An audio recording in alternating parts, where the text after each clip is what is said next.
Okay, so good morning. I'm absolutely delighted to be here to be sharing some of my research findings and some of the evidence on how to optimize student workplace learning. So in this session, I'm going to share with you two key ideas: assessment literacy and feedback literacy. And I think they're really important ideas, and they're often important ways for us to put the students in the driver's seat of their learning in busy clinical settings. I'm going to share with you some strategies we've used, and then I hope this sparks some ideas for your practice. I have three key messages in this session. The first message is that learners are at the center of feedback and assessment. We can prepare our learners better for their role, and it's the small steps that are the key to success. So, as is tradition in Australia, I would like to acknowledge the traditional owners and their custodianship on the lands on which we meet today. I pay my respects to their ancestors and their descendants who continue a cultural and spiritual connection to country.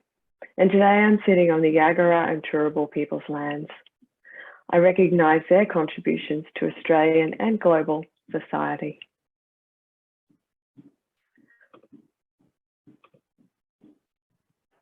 Now, no one works on their own, and I've been lucky enough to work with these great teams. So I'd also like to acknowledge my collaborators and friends who I've worked on these projects with, which I'll be sharing the findings with you today. So I'm not sure about you, but I find that assessment and feedback are tricky, both being a learner and being an educator. When I was first working as a pharmacist educator in Manchester, so quite close to you all, I was completing my master's in clinical education. And I really did think I knew about the way to conduct a workplace assessment and how to give feedback. So I was quite happy when I needed to perform an end-of-term appraisal with pharmacy interns. I dutifully gathered information about their performance and then dutifully delivered it in a well-constructed so-called feedback sandwich. Turns out I was wrong. There was blank faces from the interns. There was no conversation, and to be frank, it felt very uncomfortable. Indeed, this approach continues to feel uncomfortable and was no doubt uncomfortable for those interns.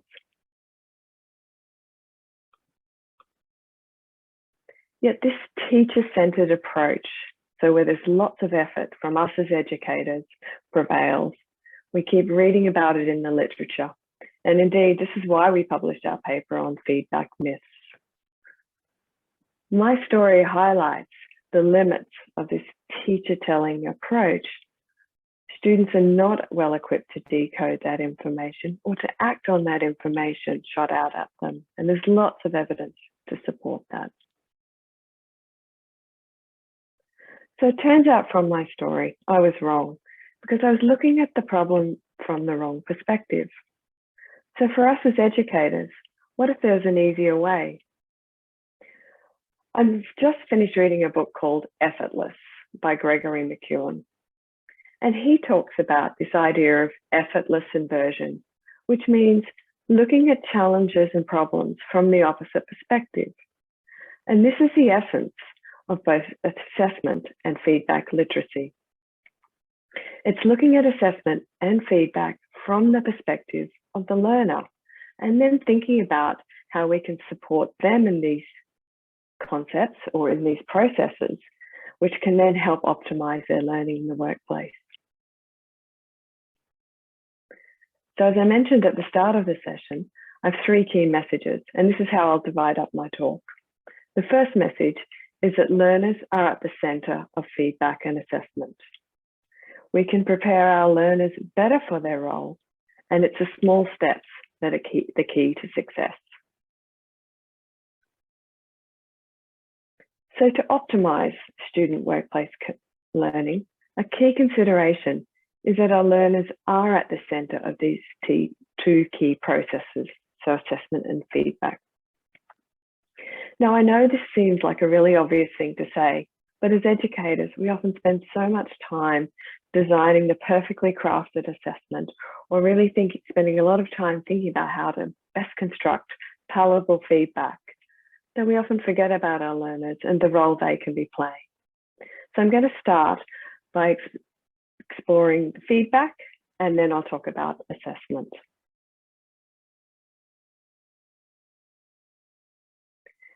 So the way that we're thinking about feedback is changing. Feedback Mark II is one of the new ways that we're thinking about feedback. And we're thinking about feedback as a learner-centered process. So the definition of feedback as a learner-centered process is the one I've got on the screen here. So I'll just give you a moment to read that.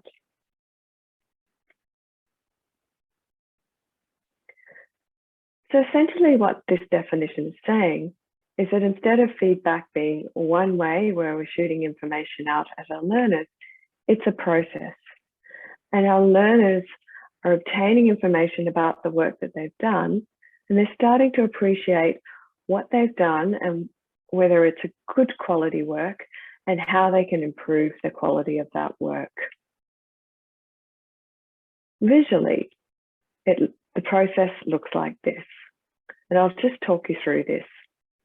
The first thing to highlight before I start that, though, is that the yellow sections are really highlighting where the learners have a key role to play. So as educators, in the new way of thinking about feedback, is that we would spend time orientating our learners to the standards of the work. So what's expected? For example, from my pharmacy background, what's expected of a high quality medication history? And we talk to our learners about that. We then invite our learners to engage in a medication history taking, and then they would have the opportunity to make a judgment about the quality of their work. The learner would then ask for specific feedback. They might say, well, that history felt a bit clunky, or I miss this bit. What do you think? As an educator, you would judge the work. There would be a discussion comparing those judgments. A plan for improved work is generated, but it doesn't stop there. Even if we've constructed a plan, we want to ensure that our learners have opportunities to put that into practice. So with these shifting perspectives to learner-centered, the 4 key points that I want to highlight to you is that we're shifting from inputs, so these well-constructed sandwiches I was talking about, to a process. We're wanting to ensure that feedback creates opportunities to close the loop. So there's opportunities for the learners to have a second chance to put the feedback into action. And as educators, we want looking for the effects on learning. So as Liz Malloy says, feedback isn't feedback until we've seen an improvement. And we're wanting to ensure that our learners are engaged in the process. So now let's think about assessment in the workplace and the roles that our learners can be playing to enhance their learning as it relates to assessment. I'm going to talk about 2 workplace-based assessment tasks. So mini-KEX, that's the mini clinical evaluation exercises, and DOPS, direct observation of procedural skills. And these are the ones I'm familiar with working in the medical program, but you may have different names for these tasks. So on this slide, I have the findings from a literature review conducted by Lorward Weld et al. And what they were looking for is what are the key factors that can enhance learning from workplace-based assessments. Just going to pause for a moment to give you a chance to make sense of that diagram, and then I'll talk you through it.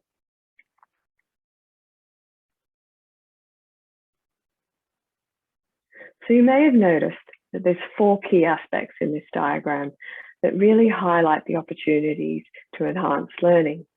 We can think about the context. So are we creating time for these workplace-based assessments? Are we making the tools usable? The second really critical part is who's using them. Do our users, so educators and trainees, both know about how to use these tools? And what are their attitudes towards these tools? They need to be productive. The third part is the enactment with these workplace-based assessments. There needs to be opportunities for the learners to be observed and for feedback. And finally, our learners need those opportunities to make sense of that feedback information and then put it into practice. Yet we often design these tasks and then leave it up to our learners to find ways to use these in the clinical settings. So you can see I've highlighted with the purple arrows some golden opportunities for our learners to really enhance their learning from these types of assessments.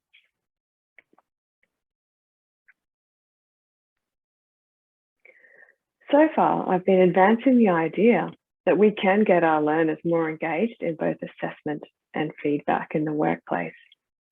But this means we need to prepare them. And I would argue that we can be doing a better job. So we're shifting this paradigm. We're shifting from learner-centered, teacher-centered to learner-centered. And essentially this means we're putting our learners in the driver's seat of some of these key processes. But this can be hard for our learners and they can often run into trouble. So we as educators need to support their development of both feedback know-how and assessment know-how. We need to teach them how to drive these processes. And this is where the considerations about the development of both feedback and assessment literacy becomes important. So I'm going to share some key concepts around literacy now. But before I do this, I'd like to engage you in a small task so if you could either scan the QR code or pop onto mentimeter.com and use the code there. And there's an opportunity to put in 3 words around tasks in your workplace. So assessment or feedback tasks, language that you use about assessment and feedback. So some of the words I might use in my setting, I say formative, summative. We talk about WLP, we talk about DOPS and COPS. So if I could encourage you to engage in that task. So I'll stop sharing for a moment. Well, actually, I'm going to swap the sharing. 1 second.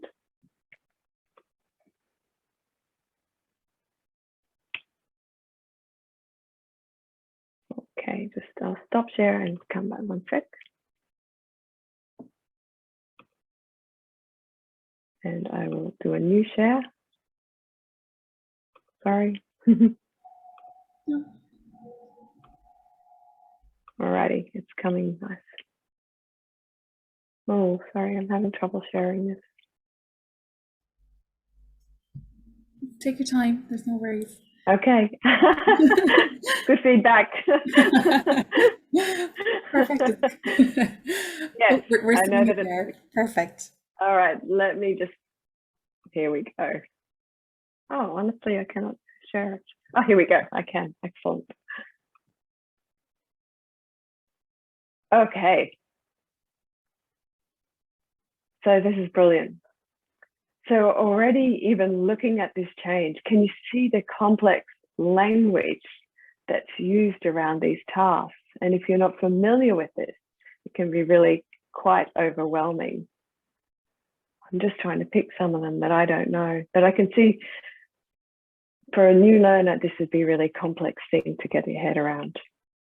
Okay, so thanks everyone for engaging with that. I will just see if I can seamlessly change my share. Okay. Anne-Marie, can you see that okay? Perfect, yes, we're back. Excellent. Thank you. Okay, so thanks everyone for engaging in that. So let's just now think about this idea of literacy. Like the cloud was busy and there were lots and lots of words.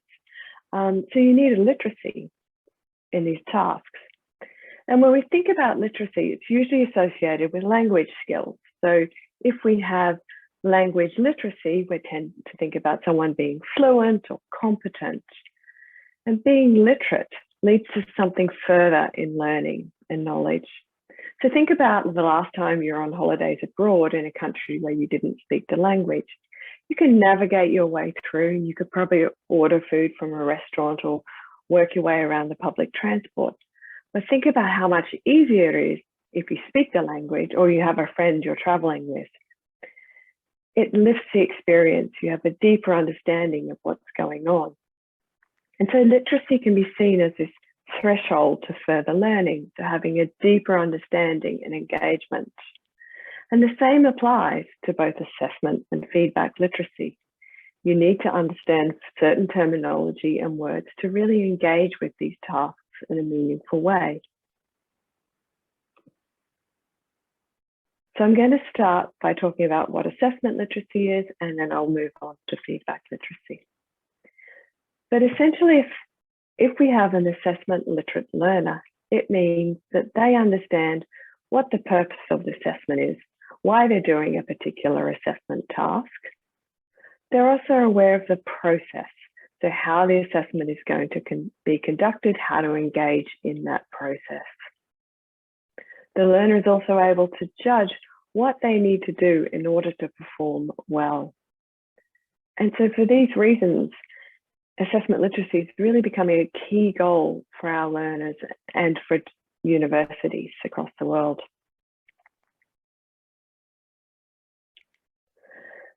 So I've talked about what assessment literacy is, and before I move on to how, I want us to think about why assessment literacy is important. So as I already alluded to, there's lots of evidence that assessment goes better when students know what they're doing. Assessment literacy contributes to that improvement in students' assessed performance, and it's a gateway for them to have greater learning through assessment. The more students know what is expected of them, the more effectively they will be able to achieve those requirements. So that's assessment literacy. Now let's think about being feedback literate.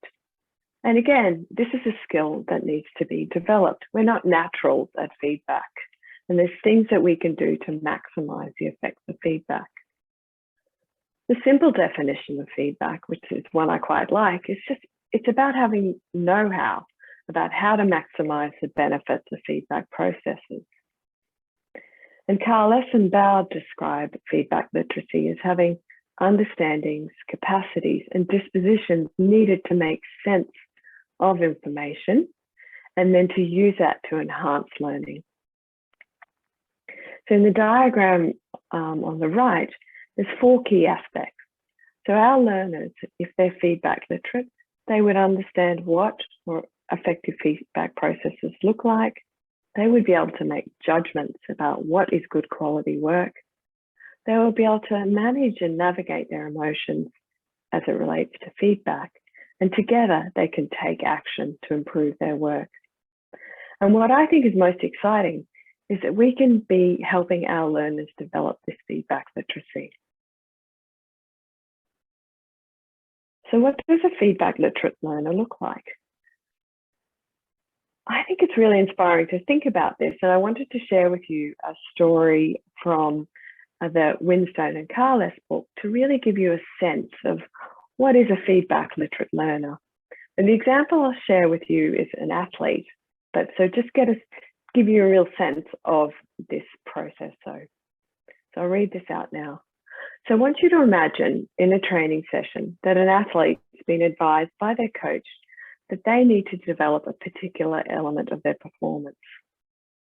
So having received this information, the athlete might keep this in mind for subsequent training sessions, aiming to improve in this area. So on one level, that represents being engaged with feedback, but it's not particularly proactive. Now imagine that the athlete chose to video record themselves during training, watch back their performance, and then see the issue through their coach's eyes. They might then engage in specific activities to really develop that skill. Then they return to their coach, ask for further feedback on their progress. So you can see there's a big difference there where we've got a really engaged learner who's taking hold of this process. And that's what we're talking about with the feedback literacy.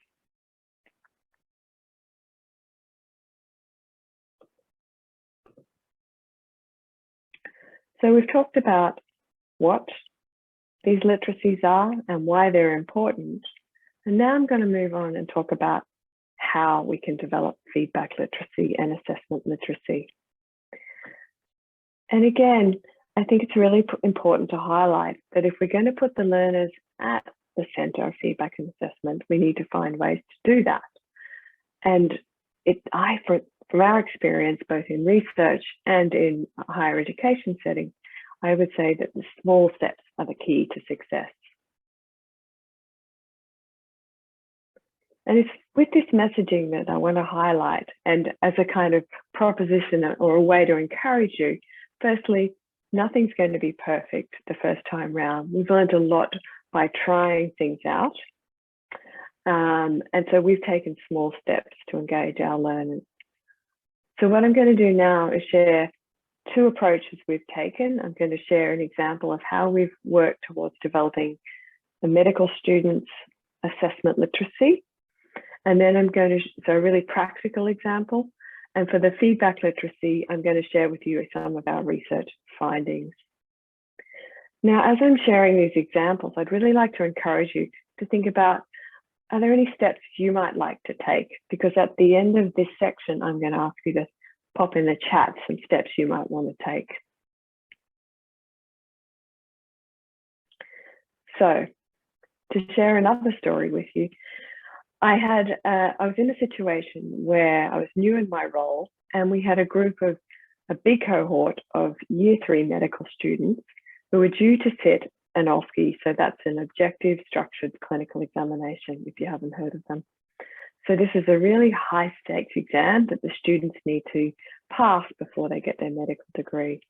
And the students were really anxious about that. And the other important part is that they'd never sat an OSCE before. So they had no experience with the OSCE. So they had lots of other experiences, but this was not fresh to them. So they were obviously stressed. So we thought we needed to develop their literacy around this. And so we firstly evaluated the students. And this quote demonstrates how they were feeling. So they had no understanding about the structure of the station, what the potential scenarios are going to be like. They'd had no opportunities to practice, and they were wanting to do this months ahead. So you can see from this quote, they lacked literacy about the OSCE. Again, the findings were worrying when we evaluated them. We had 100 responses, and from a scale of 1 to 5, our students did not feel that they knew how to prepare at all. So our small step was to develop an OSCE literacy program, but the key part was that we formed a student-staff partnership to design this literacy program. So a number of academics and students worked together, and we designed 3 key components to develop the students' literacy about the OSCE. So we had some faculty sessions, near-peer tutorials, and some online resources. So I'll just share with you some of the features of those now. So we had faculty sessions where we explained the marking process for the OSCE, what examiners were thinking about and looking for, what the simulated patients would be doing. We explained how the OSCE would run, and then we also explained what would constitute a good OSCE performance. And we gave them a suite of practical suggestions for how to prepare for the OSCE. So that was the first part. The second part, and this was led by our students, so we had some Year 4 students working with us who designed a 6-week near-peer tutorial program where they were coaching the Year 3 students on how to prepare for the OSCE, and then they created sessions where they were practicing for the OSCE together. The third component was that we generated a suite of online learning resources for our students. So we had a bank of OSCE questions so they could practice together. We created videos about the OSCE to demonstrate features of what a good OSCE performance is. And these videos also served as opportunities for them to practice marking stations to put themselves in the examiner's shoes. So thankfully, our students felt a lot better about the OSCE, and you'll see from this quote that the OSCE literacy program helped them reduce stress, and it gave them their first steps in how to prepare. So our small steps were to engage with students, collaboratively develop learning resources to help students understand the purpose and the process of the OSCE. So at this juncture, I'd pose the question to you, what might you do to support your learners to engage with workplace-based assessments or assessments that you work with in your setting? So I move now to developing feedback literacy. So again, we felt that it was really important to think about ways that we can support our learners to effectively engage with feedback when they went on clinical placements. So the key goals of this work was to help develop health profession students' feedback literacy. And then once we'd done that, we wanted to explore, well, what do these students do who are feedback literate? What do they do when they're in clinical settings? How do they engage in feedback? So firstly, we designed a feedback literacy program, and I thought it'd be helpful to give you a sense of the features of that program. Again, these might spark some ideas for you. So we had three key components. So firstly, we had an e-learning module, which we shared with the students before they went on placement. And in this module, we introduced the key concepts of feedback. So we talked to them about feedback Mark II, or learner-centered feedback, to really help them understand that they had a key role to play. We provided them with some readings about feedback, and we also had videos with students sharing their experiences on placement. Again, before placements, we invited the students to engage in an interactive workshop, and we further elaborated on these concepts around learner-centered feedback. But we had small and large group discussions, sharing their feedback experiences, and we had role plays where the students engaged in both providing and receiving feedback. And finally, during placements, we asked our students to engage in reflective activities where they evaluated a feedback episode, again to reinforce those principles about what effective feedback looks like. And then we invited them to evaluate their feedback 4 weeks after. So having done all of that work with our students, we wanted to research, well, what do these students do in the clinical setting? So for this research, our aim was to really problematize and explore student feedback literacy in workplace settings, and really from the learner's perspective. So our two key questions were, how were the feedback literate students engaging in workplace feedback? What were they doing differently? And what was influencing their ability to engage in feedback in the workplace?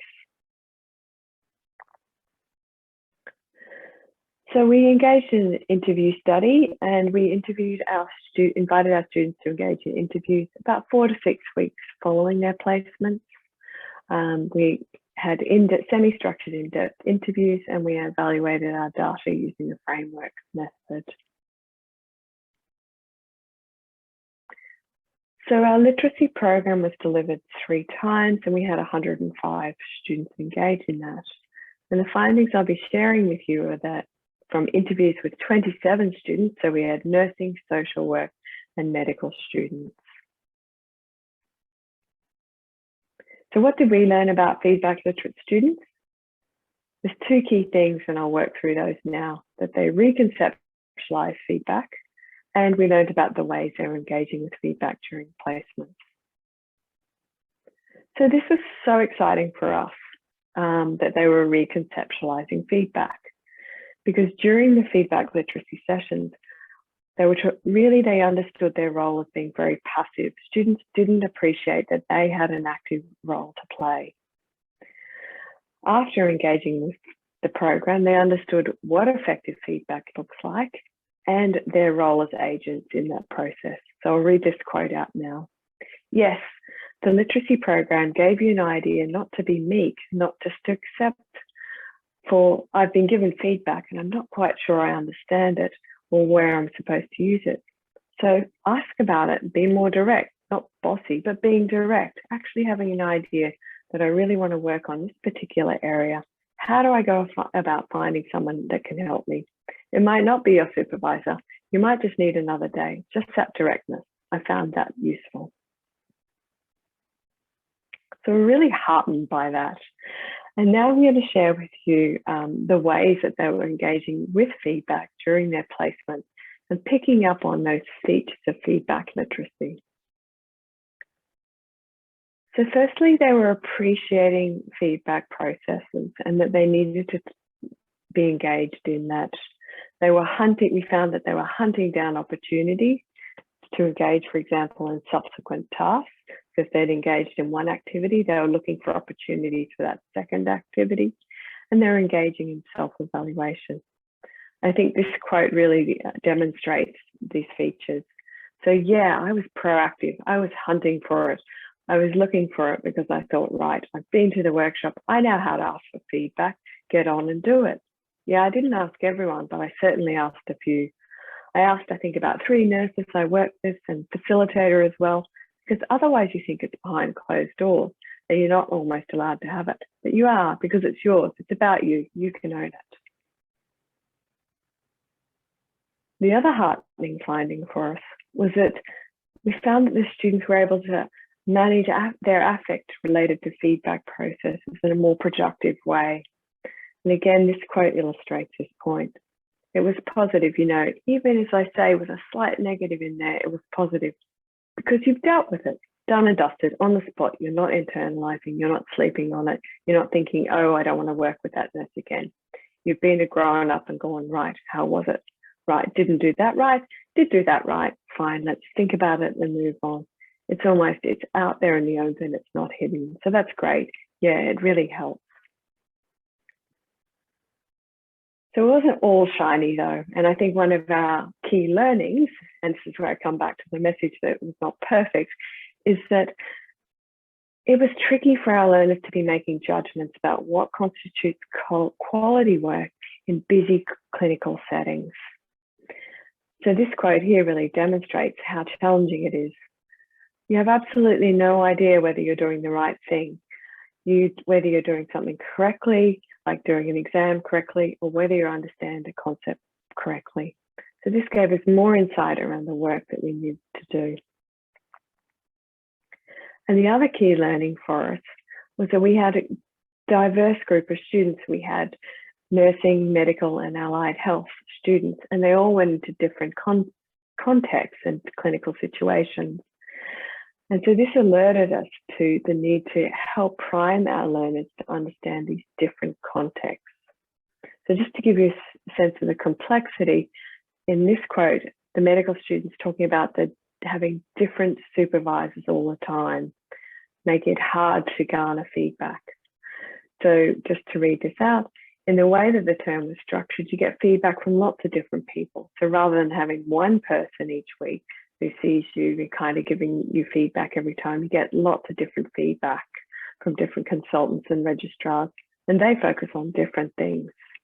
I mean, it's hard. It does make it hard to gauge where you're at and where you're improving. So our small step for the feedback literacy was that we went about and developed a feedback literacy to prime our learners to help them understand their role in clinical placement. And by interviewing them, we gained a better understanding. But our next steps is to really think about how to support students in different contexts. So as I wrap up now, I'd really like to invite you to share in the chat what your next step might be in terms of developing your students' feedback or assessment literacy. And whatever you pop in, I would like to encourage you to just try it out and see what happens. So I'll pause for a moment to see what's popping up in the chat, and then I'll just finish off with the key message.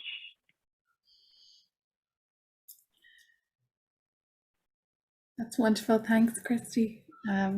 Maybe as people are popping things into the chat, I just want to comment. Yeah, it's just so fascinating to see both sides of your research, that feedback and assessment piece. And I really liked the comment, one of the quotes there, like, "You've been a grown up." Just sounds like someone who really took on the kind of mantle and kind of felt like more of an equal in the process and took ownership. I think that's wonderful, that it kind of empowered feeling. I'm sorry, I'm seeing some comments pop in there. So Excellent. loads of comments. Oh, brilliant. Um, Oh, I like the idea of using peers. Yes, great. Yes, getting the students to reflect.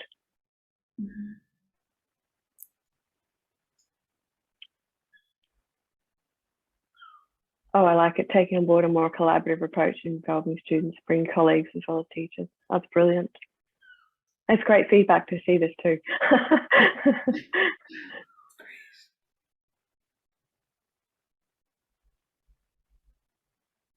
Yeah, and I think Anne-Marie's comment, it does take time. It's a dialogue. Yeah. Yes, I can share the reference for our feedback literacy program. Thanks, Christy. I'll definitely circulate it next week as well, yeah, with the recordings as well. I think, are you okay to take a couple of questions out, or did you want to make Absolutely. Oh, super. So yeah, we'll go there. We'll go there first. Great. So I can see, sorry, just lots of comments there. In terms of, did students, I find the programs of work that you did really interesting. And seeing Roisin's point here as well, did the students engage with the online materials? We find this challenging. So in terms of the programs of work that you did, the maybe more self-directed piece, did they engage? Yeah. How did you find that? We did find that they engaged, but I think because it was part of a study, I think, and full disclosure, these were, I think, really keen students who had recognized that feedback was something that they wanted to work on. And so they'd seize that opportunity. I think this can have a ripple effect, though. I think if you start to have something available, keen students engaged, then the message does get shared. So I think doing that is a really important step. So just starting and then generating those sort of conversations. We found, like, I guess from a clinical point of view, we've done work in the emergency department and it takes time. So I think it's about keeping at it as well and consistently sharing the message of encouraging learners to engage in feedback processes. So yeah. And I think that point, on them really practically engaging with feedback, and just curious about Fiona's comment there. Are there challenges if you are taking this approach to feedback when students are still exposed to feedback Mark 1 in the other areas of training? So maybe where there are diverse approaches to giving students feedback, is it very much about students trying to take the lead this piece and mold their own feedback in ways, or are there challenges? What would they be? Absolutely, there are challenges. I think there's probably 2 points I would say about that. One is that, yes, we need to have everyone singing from the same hymn sheet. So it's sort of, we started this work thinking, well, we've done lots of work with faculty. You know, we teach our faculty about how to engage in effective feedback. So then let's turn our attention to learners. But now we're saying, well, actually, we need to be teaching together. So a lot of work's being done now in Australia where we're teaching learners and teachers together about effective feedback processes. So that's proven to be quite an effective model. That's interesting, because that's like in the same room, effectively. Wow, interesting. Yeah. So Liz Malloy's done some work with surgeons and their trainees teaching about feedback together. Again, in emergency medicine, we're doing that work as well. The other part at the time, and what we found through our interview data, was that the students were patching up some of those feedback Mark 1 conversations. So they talk about how the supervisor had said their performance was good, when they were able to think, well, actually, I'm not sure what the next step is. But they were able to ask questions that would help them get that action plan. So they would be saying things like, well, what could I do to improve my performance? What's something else I could try out? So we sort of talk about it as they were patching up feedback conversations. Does that make sense? It does. It does. And it's fascinating. Yeah, your comment there, and I think really reflecting in the chat, I think it's really resonating with people, that concept of probably trying to marry the, as I say, the person giving the feedback and the recipient, and really trying to get both sides, as I say, that really early on slide about kind of taking on each other's perspective, and what you can do to really further that goal. And I think Roisin's point there, we find we do need to continually support our practice educators on effective delivery of feedback to our students in a busy clinical environment. This is not a priority for them and can ultimately impact the patient experience or engagement with the feedback provided. So perhaps that piece of maybe the role of the HEIs, the colleges in trying to maybe bring both parties together, helpful in that regard. Yeah. It's definitely, I think, and that's why I guess I'm saying it's about the small steps, because it's quite a new concept, and we're just, as we try things out, we learn about more things about being feedback literate. And certainly different contexts have different ways of engaging with feedback. I mean, the example I think about is, if you're on a shift-based sort of roster, you might have a new supervisor each time. So the way that you ask for feedback will be quite different to, say, a longitudinal placement where you're able to build that alliance and trust. So there's different ways to develop literacy in different contexts. There's lots of work to do, which is very exciting. Yes, that's it. A challenge to kind of be energized by, I think, what you proposed there, and looking on both sides, and really getting that sense of, just the partnership piece and how you can foster that. And of course, there are challenges to engagement and lots of other competing issues that impact on people's time for this, but it's so important, and you can just so clearly see the benefits when students can really take that level of ownership over their learning. Exactly. And I think the small steps, what you've outlined, the pieces, the faculty, the near peers, the online resources, e-learning, interactive workshops, like it's, as I say, all those individual steps that kind of all move up into that greater piece of kind of seeing these fantastic outcomes for learning. But it's we're at time there, but that was a wonderful presentation, Christy. I really appreciate it, and you sharing all of that. Pleasure. I'd say we'll share the recording if that's okay with all the attendees. Of course. But yes, thank you so much. I don't know if you have any final remarks to make, or if you're happy there with. I think. No, not at all. But maybe to reiterate the messages, to remember, it's the learners are at the center of feedback and assessment, and I think it's just thinking about those small steps. That's the most essential part, is just try things out. Yeah, absolutely. Yeah. Well, that's wonderful. I mean, thank you so much for your time. Thanks, Millie. I really appreciate it. Pleasure. Enjoy the rest of your evening, and yes, I'll be in touch anyway. We'll follow up in due course. And thanks so much for the opportunity today. Thanks so much for the opportunity. It's lovely to present to you all. Wonderful. All the best. Take care. Bye. Bye. Bye. Lovely.